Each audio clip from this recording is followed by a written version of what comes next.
Hello, welcome to episode 260 of the Epic Film Challenge, A Bug's Life. Pixar film. Love this film. I remember one day, right, when I was a kid, I had it on video. I watched it all the way through, and then the minute it finished, around the tape, I pressed play and I watched it all over again. I don't think I've ever done that with a film, and that's not to say this is the best film I've ever seen, but it's a very rewatchable film for me. And it's about this ant called Flick, who lives on Ant Island, and all the ants collect food every year for the grasshoppers who come in to take the food. And this was actually inspired by Akira Kurosawa's Seven Samurai and other things, but that was one of the main inspirations, which is very cool, and I can see that inspiration now that I've seen Seven Samurai, and it's one of my favourite films. Yeah, so the grasshoppers come in, they take the food, and basically Flick is kind of clumsy, but he's got these big ideas. He invents stuff, and he's always trying to help out. Doc. He is a bit like Doc Brown, yeah. But he's really clumsy, and he actually accidentally knocks all the food off into the water. So basically, the ants are screwed, and the grasshoppers are going to go nuts. So Flick is, and they do. So basically, Flick decides to go and find some warrior bugs to help them fight the grasshoppers, and he goes out and he finds this circus troupe of bugs, all these weird, cool, funny insects, and the characterization on these insects is brilliant.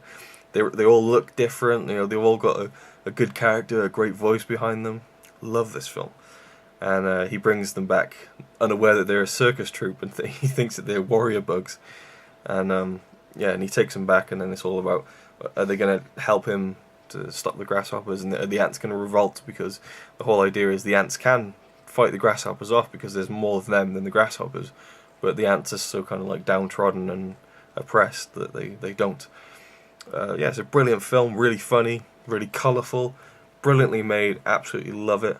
But I'll probably give it about a 9.5 out of 10, I think. One of my favourite animated films for sure. And I believe that this was the first time you saw it, Connie, was it not? Yeah, because I thought it was going to be Ants, which is another film which came out pretty much the same month, I think. Interesting. Yeah. I don't think I even thought about it. Like when I was watching, I was like, I thought it was ants throughout the whole movie until I just realized there weren't any ant warriors. And no one said, I can't feel my legs.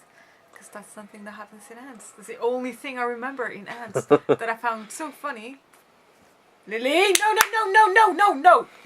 No! She tried eating your thingies. Which you just left out there.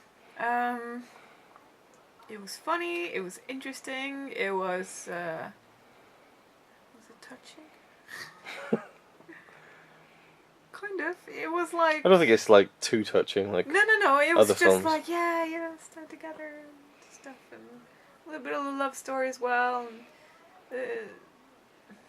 yeah, it's a Hollywood animated film movie thing. What did you rate it? 9.5. That's because I grew up on it as well. Maybe after I watch it another time, but I'll give it 8.5 so far. Okay, cool. Part of the reason might be that I thought it was a different movie. Yeah. Maybe, I don't know. It was good.